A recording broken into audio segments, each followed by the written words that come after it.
What is going on, everybody? Happy Thursday, BobbyFi with Eric Sheets Haber. The good news is that there's golf going on because it was a frustrating slate yesterday. Got off to a really nice start, and then just things kind of fizzled out for me. Couldn't get any of my my stacks home. I couldn't get the right parts of the lineups where I had my stacks right, and it's been one of those couple months for me in baseball where I just most of the days that's sort of how I feel. Sheets, how did you do? And then take us into today. We'll still do the best job we can to analyze it. Yeah, I did okay because in my GPP entry fees, like I cashed in one thing and didn't cash in the others, but I was able to pick up another nice satellite into a 1250 to basically virtually break even for the day. And not to complain or whatever it is, but the thing I put in the satellite had really no business being put in the satellite. It was literally a 5-man freaking Baltimore stack. But then again, it made sense because I was able to pay up for both pitchers who freaking both smashed, right? Right. I won the satellite by like 40 points. So it makes it seem like I did the wrong thing if you're going to win something by 40 points, right? In any case, so I got a seat in that coming up. I got a seat in 2,500 coming up. So I got some seats that I need to convert. That was my day. How about yours? Yeah, so I was just frustrating. I just couldn't that sounds great. See, I would love to have some seats right now. It's just been a little bit of, it's been a rough week and not the best DFS week of my life. And I think, we have a bad night, like we were talking about the tournament last week where it could have really, really been a big one. And sometimes after that, sometimes you keep rallying and you're up there, and other times it just feels like nothing can quite go your way.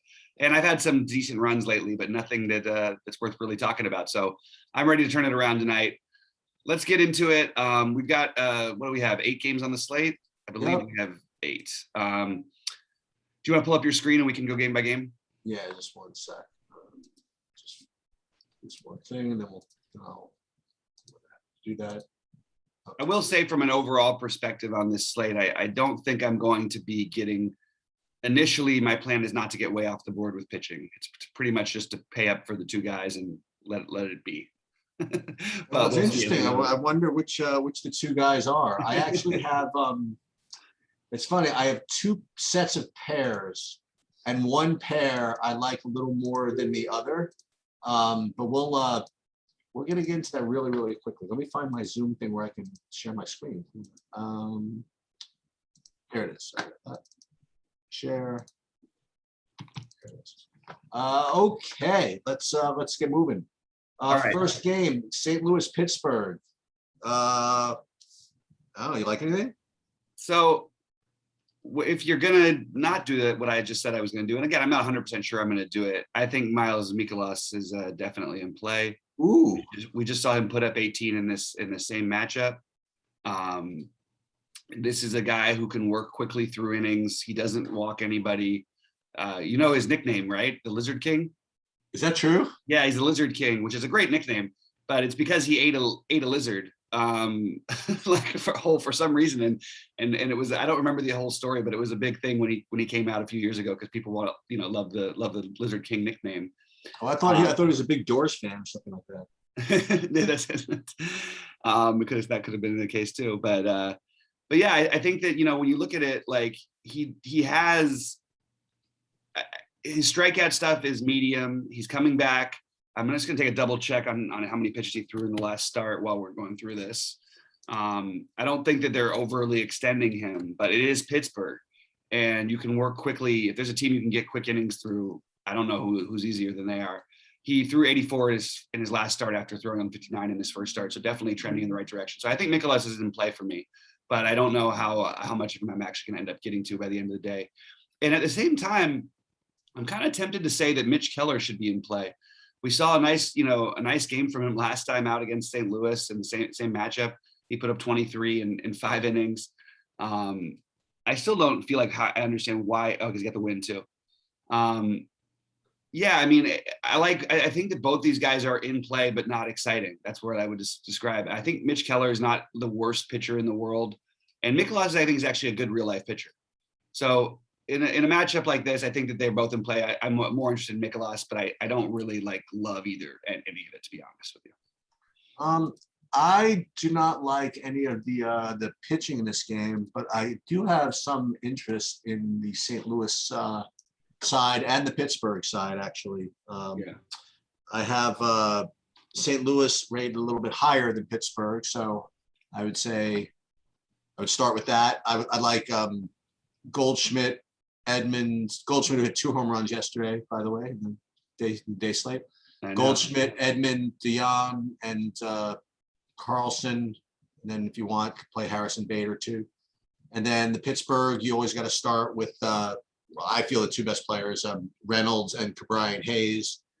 And if you want, you can play Gamble, Polanco, Colin Moran. And again, like if you're thinking of double paying up for pitcher, which I guess, is what Bobby was alluding to a little bit earlier.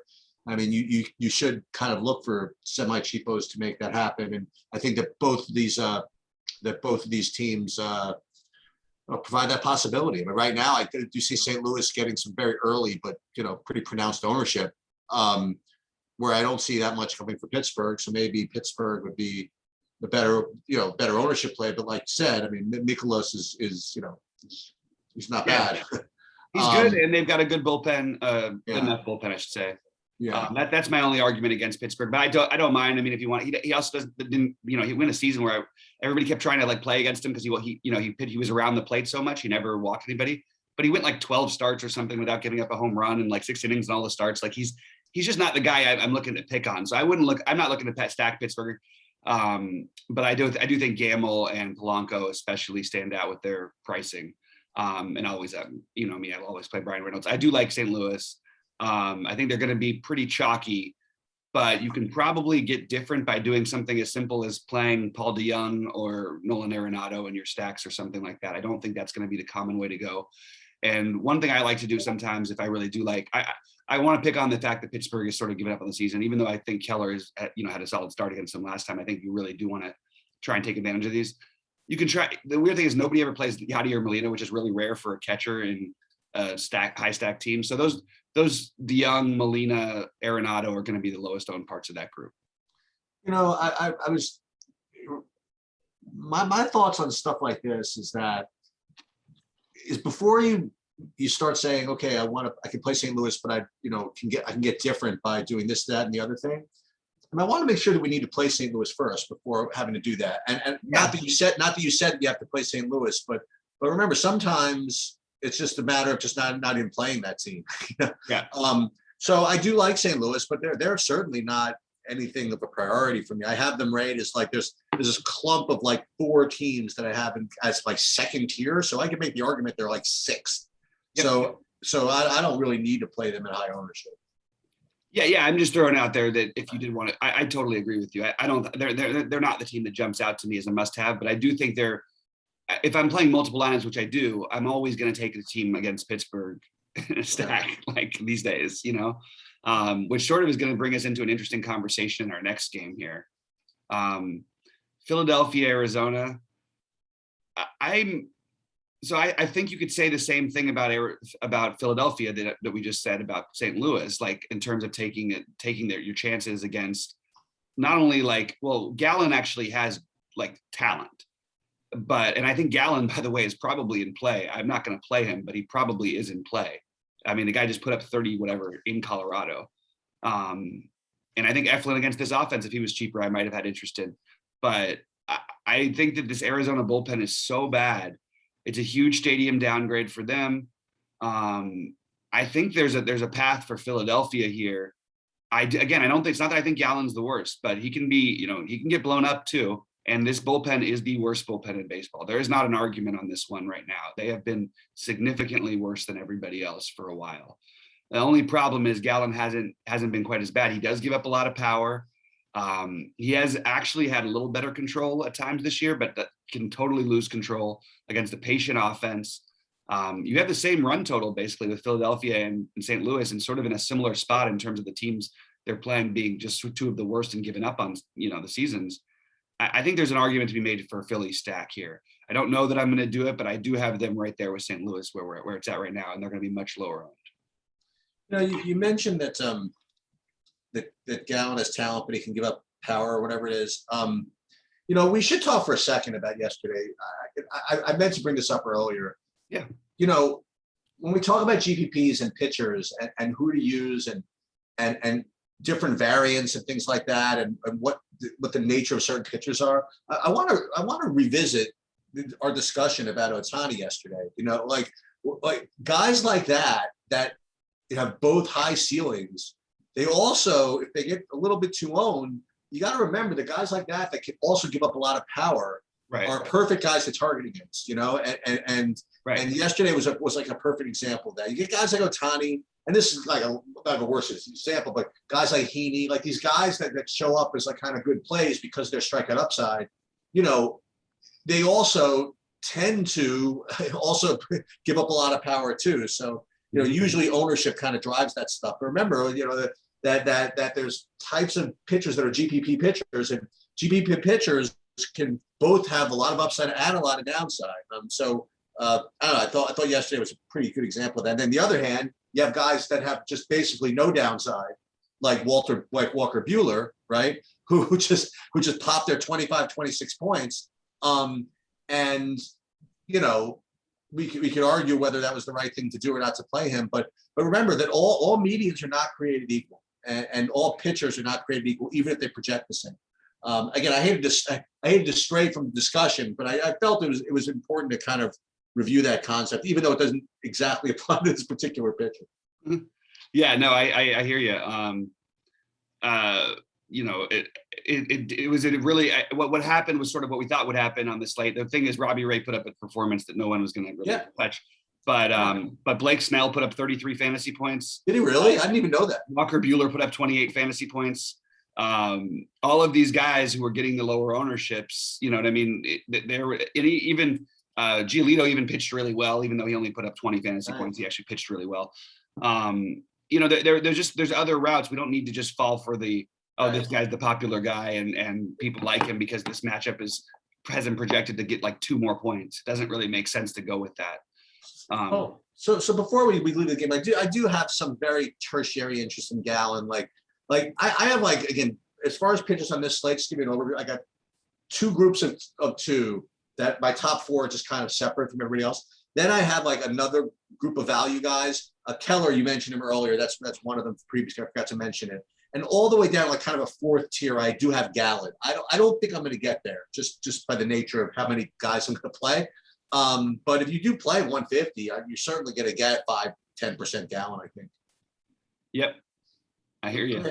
Okay. This next game is kind of interesting because I personally and this is why I say I'm probably going to pay up for pitcher, because I have all these guys as similar. But I will say that if you're going to play Eliezer Hernandez and he's going to be 10 times the ownership of Patrick Corbin, I think you should play some Patrick Corbin. We've seen Patrick Corbin get back to it over his last 4 starts, back to the more than a strikeout per inning, had 28 fantasy points in his last outing, gets to face the Marlins in Miami. That lineup for Washington is really pathetic. And it didn't matter for Cabrera because he didn't strike anybody out. Eliezer Hernandez has got good stuff. I get it. It's just at reasonably high ownership. I don't know why I wouldn't just flip the other side of the coin and play Corbin, or maybe play Gallen in a tougher matchup, or Mikolas, who I feel like can roll through Pittsburgh. So I don't feel that I want to play Eliezer Hernandez too much at really what I think is going to be really high ownership, but I have some interest in the pitcher in general. It's just kind of weird to me when we just, select these guys. This guy's never scored 20 fantasy points in his career. I understand he's going to have plenty of games where he does, but for him to be the chalk here, I just feel like I would take the other side and take the unowned Patrick Corbin. Well, it's still one of those Nobel Prize winning questions, which I don't know the answer to. What kind of, look, gun to my head, who does better between Hernandez and Corbin? I would say Hernandez, but he's certainly going to be significantly higher owned. Question is, how much higher owned? What's the break even, right? Like where do those things merge? Where is Corbin a good play from an ownership ratio versus when is Hernandez a good play? And it's very, very difficult. I mean, right now I have, since you talked about both these guys in the same game, I right now have Hernandez at 20% and Corbin at 10%, but that could widen. I have Corbin projected at like 1%. So maybe that's where I'm getting it. And I see Hernandez at 20. I think he ends up closer to 30 because people are going to feel more comfortable going that route. That could be. But I do like both options in this game. I do have Hernandez rated higher. But like you said, I mean, what kind of ownership am I willing to eat for him being just slightly better, in my opinion, right? Than Corbin.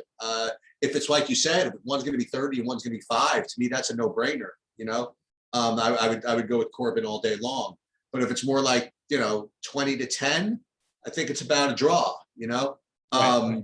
I think both of them are definitely in play, and you just have to kind of just have to watch the ownerships and see where it flies. You have any interest in either of these teams as kind of like leverage hitting spots? I don't. Do you like any of them? I think that I would definitely play Lewis Brinson some. I don't mind Yoni Hernandez for cheap. And then I think Juan Soto is a phenomenal play every single day because no one ever plays him. And he's, the 4th best hitter in baseball, 5th best. He's right there. Patrick Corbin, though, is I just want to extend on my Corbin point. Now, we understand that, first of all, one thing Corbin has been pretty good about this year, actually, and he's been getting roughed up, but even when he's been roughed up, he's had better control. Against this Miami team, who are you really afraid of? Like I mentioned, Brinson and Alfaro maybe as a catching option for a spot power, but in Miami, his one issue, that the home run, it just sort of negated a little bit. And the difference between Hernandez and Corbin is Eliezer Hernandez has thrown 80 pitches once in a game. 82 pitches was his high. He's thrown 68, 68, and 34 in his 4 other starts. Patrick Corbin will throw 110 pitches if things are going the right way. Patrick Corbin will throw 85 pitches if things aren't going the right way, and they'll throw 95 on average.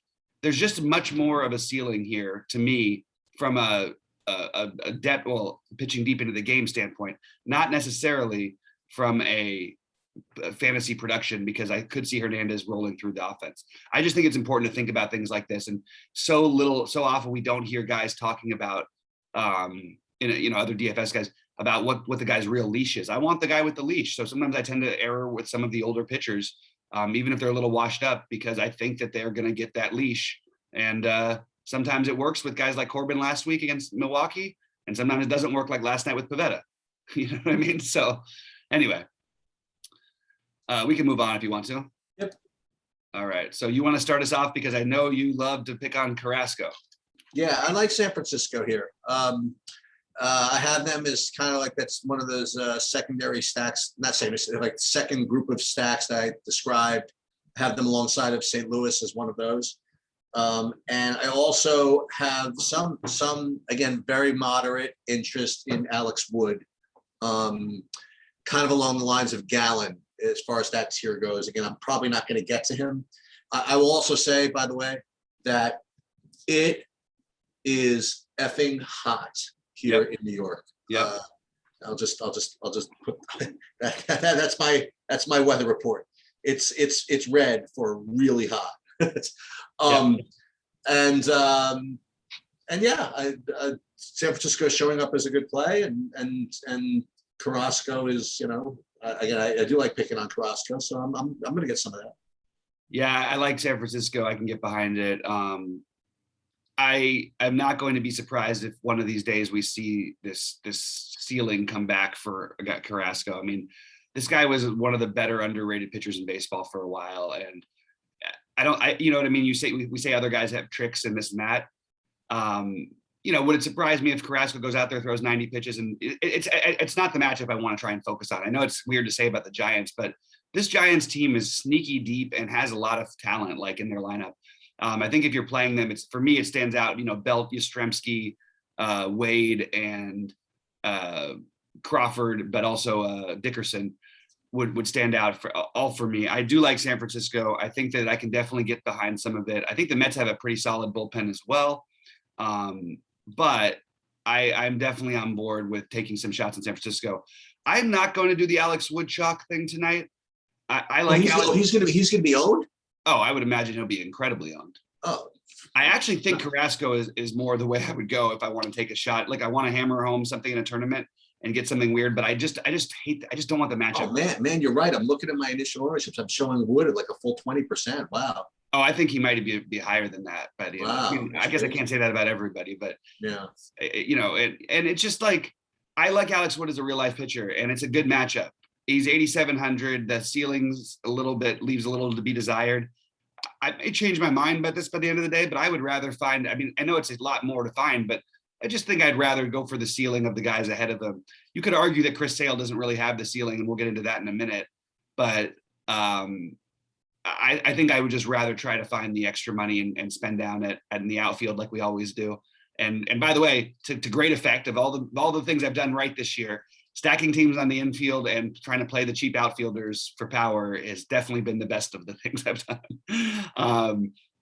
Anyway, and I think it's funny, by the way, you were all over those guys. I had them 20% each, the Baltimore guys in the outfield, and I felt like I didn't have nearly as much of them as you did. We didn't even talk about them that much together. It's just kind of. I didn't have that much of them. I just happened to have them in my 2 satellites. Oh, just the satellites. I got you. I had all the White Sox. I had White Sox just like you. I had the White Sox and the Red Sox. Yeah. All right, so let's talk about this other game, because I have some Chris Sale thoughts. Like, if this was a major slate, if this was I would take a hard line I would take a hard line and say you actually can't play Sale. What's the issue? He's pitched twice since he came back. He had a shutout going in his last game. He had given up, what did he give it up? He had 5 innings, 5 hits. He had thrown 70 pitches. They pulled him. He threw 89 pitches his first start back when and they actually got to him in the 5th. He's given up some hard contact in these 2 outings. There is definitely a bust path, and there's a couple guys who can hit lefties on Minnesota. Now, when it comes to this kind of a slate, I think he's like a safe, I think they just were playing him to get him. They're just getting him back into conditioning. And that's why I say there should be no decision between Sale or Scherzer. Now, can Sale outscore him if Scherzer struggles tonight? Absolutely. But there should be no discussion between the 2 players. They shouldn't be similarly owned. It's not one versus the other. It's Scherzer, and then it's a giant step down in terms of actual ceiling. I made money with my bet last week about my last time out for Sale against Texas, by the way. He had a 7.5K prop. No, he had an 8K prop in that game. And I bet the under on that one, which was the easiest bet of all time, especially if I knew he was going to throw 70 pitches. I think this is the guy but I do think I do think I want to play him tonight. I don't like the other pitching options nearly enough, and that's really the reason why. And I think at some point we do see him let go, but I think it takes an extreme circumstance for him to get let go. Doesn't mean he can't give up a run or two, but he has to be working his way through innings. He can't be wild. He can't be giving up too much hard contact. I think they just want to ease him back and have him ready for the playoffs. At the same time, Boston's sort of fading and needs to make a run. So I don't know how they decided. They have a good enough bullpen if they get him through 5. I just think on a giant slate, I don't know if I'd be playing this much Sale, but I do think I'm going to end up with him tonight. Yeah, I think that that was a tough game for them yesterday. They came back, and they had to go into extra innings. Always lose extra innings. Sorry, I don't know how much of the bullpen they used, but I don't know. I think Sale's. Well, they're not going to ride him. You know what I mean? They're not going to. One thing they will not do is go. They'll ride him if he's cruising and he feels great. They will not hesitate to pull him. He's their, this is their pride, this is their pressure, this is their treasure. I mean, this is the guy who can help to get him over the hump. I just don't think they're going to force him to go make up for what the bullpen can't do when he's made 2 starts in the last year. Sounds good to me. That's just my thinking. Sounds good to me. I mean, I have him. So I have him rated as one of the better values. He's one of those top 4 I mentioned, with him, Hernandez, and 2 others, and we'll get to. And but it's not like he's projecting that great. I mean, you know what I mean? I don't really need to play him. Let's put it that way. So if any excuse to not play a 30% owned guy is fine by me. So I'm in.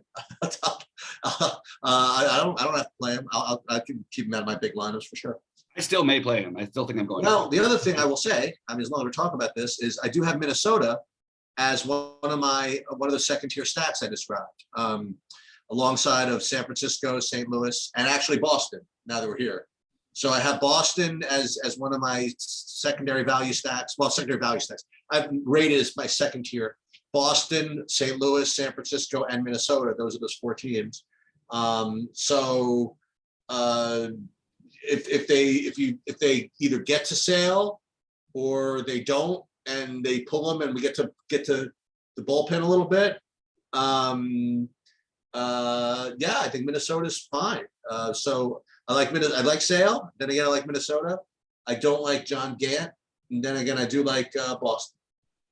Yeah, I have to say I don't like Minnesota as a stack, but I do like a one-off of Donaldson, and because Sale's been around the zone, you could even argue for Sano or Garver. Okay.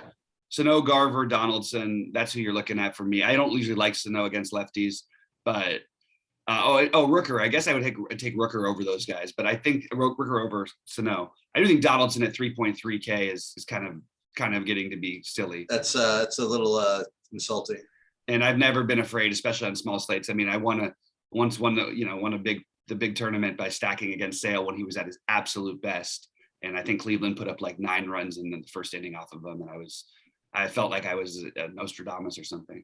Yeah, my guys I have from Minnesota, I have Rooker, Donaldson, Garver, and then Russell Erxleben, whatever his name is, Ref Snyder, right? They're just really cheap. I get it, but I like Boston. I don't think there's a whole lot of time I need to spend on Boston. It's a good stack. Gant is they're the highest owned, probably, right? Poor pitcher, very poor. Yeah, I would imagine that Boston would be. The only issue is their pricing with the spend ups at pitcher, which you'd think would make Verdugo sort of desirable. I'm just going to mention again, you can use Travis Shaw and FanDuel. They did pinch hit for him later in the game last night. Just keep that in mind.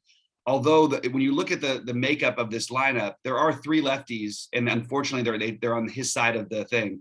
Well, there's Verdugo. I guess there's 4 now, but Verdugo actually hits whatever, because historically has hit lefties well. It hasn't done it so much this year, but I usually you wouldn't want to bring a lefty in against a team like Boston when you've got Kike Hernandez, Hunter Renfroe, Xander Bogaerts, and JD Martinez, who are all extreme splits players. So, but they are a little more balanced now. So you could see Travis Shaw. So don't be surprised if he gets pinch hit. I don't like him on DraftKings. I do like him on FanDuel. Verdugo got caught rounding first and yesterday on a single, got tagged out trying to get back to first. Freaking disaster. I hate when that is nothing more frustrating when that stuff happens. All right, so here we go again. Texas, Cleveland, again, these have been the spots you want to get pieces of lately. I definitely am not going to change with Jordan Lyles on the mound. I'll tell you that right now. I am all over Cleveland. I hope we get, no one play Yu Chang again. I'll let him hit homer for the 3rd day in a row. No one play Daniel Johnson. I'll let him homer for his 2nd game in a row. He didn't play yesterday. No, Bradley Zimmer will be popular. Miles Straw will be popular. Jose Ramirez will be popular. You know what? I'm okay with there's other ways to get different in this stack. This is the team that I have the most interest in. I like that, if you can couple them with Boston, it's kind of, maybe you use the value from Cleveland and use some of the Boston spend ups. I like that, but what I like even better is I am going to be all over Texas today. I really, really like it's more probably going to be 3 men, but DJ Peters has been incredibly unlucky in his time in Texas. And still, since he's joined the team, he has the most home runs, the most rebounds on the team. I'm sorry, most rebounds, most home runs, the most RBIs on the team. He's 2.2K. He's batting cleanup against a lefty. I've never been the biggest DJ Peters guy when I was a Dodger fan, because the Dodgers have like 19 guys who are better than he was. But he's batting cleanup. He's 2.2K. He's shown off some power, and they're going to keep him in there because he's a good defensive player too. You mix him with Garcia. You can throw in Yoni Hernandez at 2.4. I wish he had a little more power, but again, I'm okay with it. And then we see what they do at first base, because I think that they probably sit Solak, and it also means we get Pozo at catcher for 2K. It's just all the value for me that when we talk Pittsburgh, I would just rather spend my value here. I'm all over this entire game. I want all of it. I'm going to be playing a lot of combo stacks from this game with some Boston guys. And you could say, oh, those are chalky guys. Well, I'll tell you who's not going to be owned. Yu Chang isn't going to be owned. Nick Solak isn't going to be owned. Pozo will get some ownership, and nobody's going to play DJ Peters again. People will play Garcia, but they're not going to play Kiner Falefa. There's just a lot of ways you can get different within these stacks, and that's sort of my initial route of what I want to do today. I really, really want to play both sides of this game. For those of you that do not know this, like Bobby and I never discussed the slate beforehand, because that's actually for my own benefit, because I don't want to be like overly influenced by him and change my views. And I will also say, for those of you who don't know, that for those of you watching these for free, is if you join True DFS as a premium member, you get access to my sheets, which have projections of the players and also a stack tool, which rates these stacks by either value, by raw points, or by what I have modified value, which kind of like combines the two. And without having to, and I don't really show this often on the YouTube thing, but only because the way the analysis of the game turned out, this is actually my rankings of today's stacks. At number 1, Cleveland. Number 2, Texas. Boom, boom. Gotta love it. And not only that, but look at the exact guys that you mentioned: Solak, Peters, Kiner Falefa from Texas over there. And I also have Texas as kind of like not that highly owned either. So would actually come up as probably my best overall play when you consider everything and ownership. So I'm totally with Bobby on this. I think this whole game is worth keying. Yeah, and yeah, I whenever I see Jordan Lyles against a team that I think matches up with him well, and they're outside of Texas, my eyes light up, and my eyes lit up today when I thought about Cleveland. Now I know that's not going to be off the board, but there are ways to do it off the board, because you can't play all these guys, and I can just start my Cleveland exposure with Yu Chang and Daniel Johnson and be different that way. You know what I mean? Like, there you go. You get 2 guys less than 5%. Not really worried about the ownership on my stack after that. And there's power there. Anyway, those guys both have the power. Okay, so you already kind of alluded to this, but let's go to Dodgers San Diego. I'm going to presume. Well, I don't put words in your mouth. I'll let you say who your favorite pitcher on the slate is. I will say that I have Scherzer rated in the top 4. I kind of like have a group. I have one group of 2. I have the Sale, Hernandez, and I have another group of 2, of which Scherzer is one. And you talked me into Scherzer being the top guy, so I'm with that. And obviously, it's kind of a tricky matchup for Scherzer, but I hate to say that some guys are matchup proof, but he's gonna pitch 110 pitches, like, and when you pitch 110 pitches with a strikeout rate of above 25 to 30%, which is over an infinite sample size, it's always a good play. So I like Scherzer a lot. I don't like Yu Darvish at all today, but I like him enough to keep the Dodgers off of my list as far as teams to stack. So I'm not interested in the hitting, and I'm interested in Scherzer. I'm going to tell you a really quick Scherzer thing. So his first game with the Dodgers, did I tell you, did we talk about this? His first game with I don't think so. His first game with the Dodgers, after 5 innings, he wasn't coming out or anything yet, but he had pitched it, and he'd gotten out of a jam and struck out like 2 guys with runners at third or something like that. And Dave Roberts, as he often does, went to go put his arm around him and say, big mistake. And then say, nice job or whatever. And he felt it and looked at him in the face and said, get the fuck away from me. and he's totally a sweetheart. Everybody says once he's done, but he is a competitor. He was mad at himself for having a runner at third base. He's the exact kind of guy you want. He'll give you the opportunity. And that's what we talk about this with NBA all the time. Like, it's not just about playing the guy because they're the best player and they're always going to score the most points. No, there's going to be freaky things in baseball. But I want the pitchers, like I want, even though Wheeler got hit in the 9th and it ended up hurting me at the end, I want a guy out there. That was brutal. I wanted 120 pitches. I want my guys to go out there and be in a situation to really try to get the win, and he's still fighting for a Cy Young. Those are the guys I want, and I want to play Scherzer every time out there. That's why I always play him. I know the matchup leaves something to be desired, but we just saw my man Walker Buehler cruise through this matchup like nothing last night. And honestly, you can't play Darvish in my opinion because I don't think he's extended. I don't expect him to go very deep into this game. because he's coming off the injured list. It is an important game for them. Unless he's really rolling, I think you're not going to see him at too much higher than maybe 90 pitches, but I've been wrong with him before. There's weird times where he'll extend. So I'm not 100% sure on this. I do think that because of the Dodgers lineup, and I know they struggled last night against a really good bullpen that is now very tired. I think there's some merit to playing some Dodgers today, particularly Trey Turner. Trey Turner, I'll tell you what, if he gets a walk, that 2 points turns set into 7 right away. Okay, yeah. He's stealing second, no question. Darvish against Darvish, I just don't see him. He can't hold people on. I think this is a great stolen base spot, and you combine a little bit of power upside when Darvish gets outside the zone. Maybe you get a little Dodger 2-man. I do think Trey Turner is a really, really excellent play in all formats on all sites, and I think that you will get low ownership on that. So that's something I'm looking at doing. Just a reminder, though, San Diego, even like a taxed bullpen, but still a very, very, very good bullpen. I don't mind taking some shots on the Dodgers. It's not going to be a full stack for me, but I do think that playing some Dodgers against their former team, if we had Austin Barnes catching, because Will Smith didn't really get there at the same time as Darvish, if we had Austin Barnes catching, I would be making a case for maybe a little 3-man with Austin Barnes in there, because catching your former pitcher and all that stuff. But that's where I'm at for this.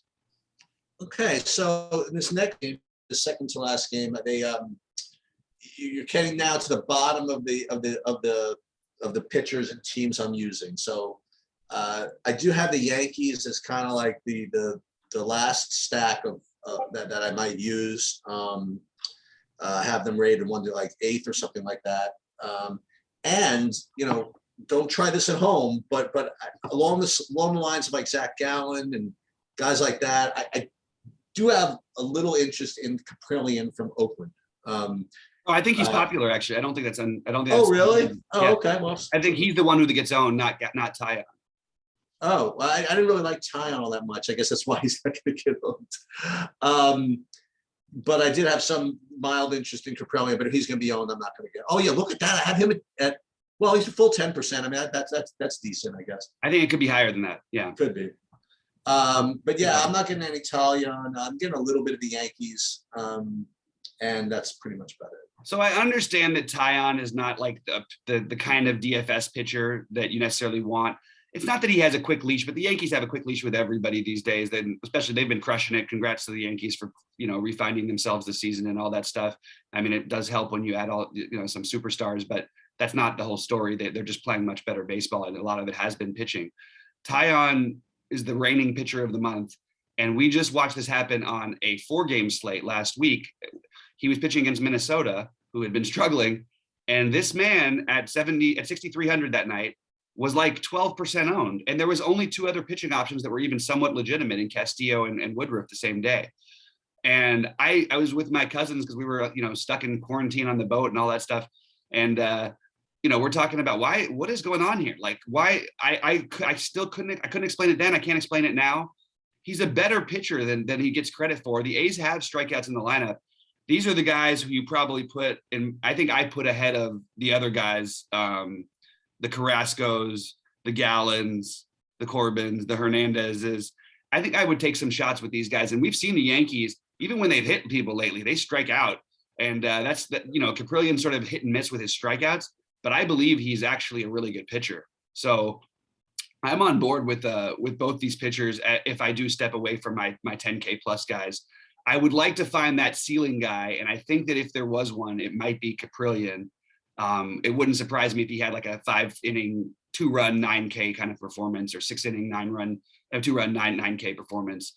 Tyon, maybe not the upside, but I feel pretty good about him having a nice shot at 20-ish, which is, probably going to be good enough to at least maybe not win it for you, but keep you in there. So that's just my thoughts on this one. So if you didn't like any of that, I like both the pitchers in the last game. Yeah. I like Kikuchi. I think he's going to get owned. And I like Keller, and I don't think anybody's going to play that. And I'd have to think someone's going to play, just because you can't face Seattle and not get owned. I mean, it's like playing against Miami. It's like pitching against Miami and not getting owned. You're just going to have to get some ownership. I don't know exactly why I need to go down to 5,200 though. That's the thing on today's slate. I don't Right. know what I'm doing with doing that. That's the only issue. I do like him as a point per dollar play, Brad Keller, but again, I don't know what I'm gaining from it. And Kikuchi, I like him. I think I like him, as much, if not more, than all the other guys, honestly. But I think he's going to get owned as well. And this is the thing. We talked about a lot of guys that we think can get owned in the 7K range. And as I mentioned yesterday, you can't own everybody. So I have this weird feeling that Kikuchi won't be quite as high owned just because he's one of the later starts or something like that. I don't know. So I do like both those pitchers, and I don't have any interest in him. Yeah, I don't know why I was going to be excited to talk a little bit about KC against Kikuchi because I like some of the profiles for these guys. The problem is that they raised these prices, so all that value that we were going to get, we're not getting it. So I was going to talk about a one-off or two off here and there. I don't think I'm going to end up getting to that. He does give up a lot of power, which was something he didn't do in the past. And KC has a lot of righties. They'll chase early. It wouldn't surprise me if Kikuchi had a good game. I have him a little bit on the outside looking in, but I don't mind him. I do think there's a good argument for Keller, but like you said, what do you need it unless you're stacking specifically Boston and Cleveland together? I guess you could argue that maybe you need it if you want to stack only the best parts of that. Maybe Philadelphia. I'm starting to come back. I want to go back to the Philly thing for myself. I think that might be a way I can get a little different on this slate.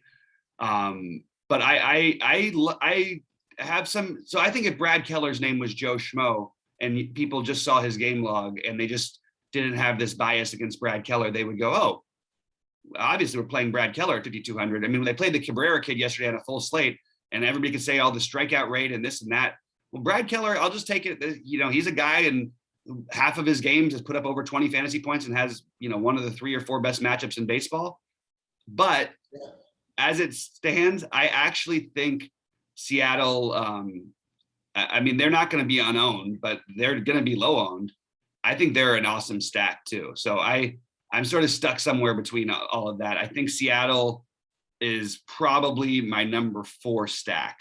But I also think Keller, if I do want to get a little creative at pitcher and just say, hey, look, give me 15 fantasy points, maybe get me up to 20. But the guy did just put up 28 in his last game. It's really weird what they're doing with him. Do you notice that 6 of his last 10 games has been against the National League? 6 of his last 8 games have been against the National League. That's really weird. Like, it's almost impossible for an American League pitcher to have those kind of numbers. So I do think that gave him a little bit of a boost pitching, especially the games in the National League were most of his ceiling games. But we've seen it against, we saw it against Cleveland. He pitched a gem in that one, and he's had some 9 strikeout games, 8 strikeouts back-to-back games here. I know Chicago Cubs were one of them, so we can sort of throw that out. But even without that, he's actually been pretty good lately. At 5,200, I think we should have some interest in him. I agree, but on the other side, I think you can get Haniger at low ownership, who, if I was, that's probably, he and Soto are the 2 guys that stand out for me for the outfield for spending up. I like the mid-tier pricing for their guys. I think Ty France, Kyle Seager don't get a ton of ownership because of it. I do think some people will play some Crawford and Fraley. Crawford, because of the position, he sort of is in a tier. But then you could play Toro in there. I kind of can get on board with the Seattle business. I don't know about a full stack, but I do think that they're definitely interesting. That's my my rundown of all this stuff. You wanna start off with your favorites and what we're going to? Yeah. So once again, I'm Hernandez, Sale, Kikuchi, Scherzer. That's like my core 4, and then the next group are Keller and Brad Keller. Sorry, Brad Keller and Corbin, and then Caprilli and Wood and Gallen. That's my pitching. Hitting Cleveland and Texas, top 2, and then Minnesota, Boston, San Fran, and St. Louis, and then the last tier is Pittsburgh and the Yankees. Yeah, so I'm into a lot of what you said. So here's what I've got is I've got the Cleveland Texas game as my priority, to probably going to have like 4 to 7 players from that game, maybe even 8 in all my lineups. Is my first thought. The other one, but the problem is I also do like the Philly stack. I think if you want to talk about upside for ownership, that's the stack for me. I do think there's a route that Gallen, pitches great, and has 7 Ks through 6 innings and all that stuff. I still think they can even get there in 3 innings against this bullpen, but I also think it's not like they can't get to Gallen either. I like the San Francisco call a lot. I'm sort of confused as why their run total isn't higher. I would have thought with the way Carrasco looked. I mean, he did pitch well against the Dodgers last time out, so maybe that's why. And there's a good bullpen behind them. But I'm into the San Francisco idea for sure. But I have it rated Cleveland, Texas, followed by Boston as my favorites. But in terms of getting different, Philadelphia, San Francisco, and Seattle are the ways I would go. And my pitching is going to be, I don't know, it literally could end up with just 2 pitchers tonight with Sale and Scherzer. But if I mix, there's a ton of arguments for all these other guys in these lower tiers that just all similar enough that I expect one of them to probably get there. So maybe in my large field stuff, I'll take some shots on these guys. I actually think Corbin and Caprillion stand out to me the most. I know Corbin is low owned and all this stuff. I just think, give me the guy who can throw 110 pitches against Miami. You know, let's just play that guy. And we know from his past, he's got great strikeout stuff at times. And he seems to be reverting, finding himself since the All-Star break. We talked about this yesterday with Castillo. By the way, Castillo, who pitched really, really well, and then, just ended up pitching a little too long in there at the end. It didn't quite have the monster performance that I was hoping for from him, but he was still very good. So that's what I'm doing today. Some favorites, one-offs and individuals. Soto, Donaldson. I love the Yu Chang thing, not as a one-off, but maybe make sure to get him in your stacks. Same thing with Peters. Trey Turner and Mitch Haniger. And that's I guess we're good. All right, sounds good. Good luck to everybody out there tonight, and let's crush it. Let's help someone from True DFS can take something down, and we can celebrate together. All right, guys. Sounds good.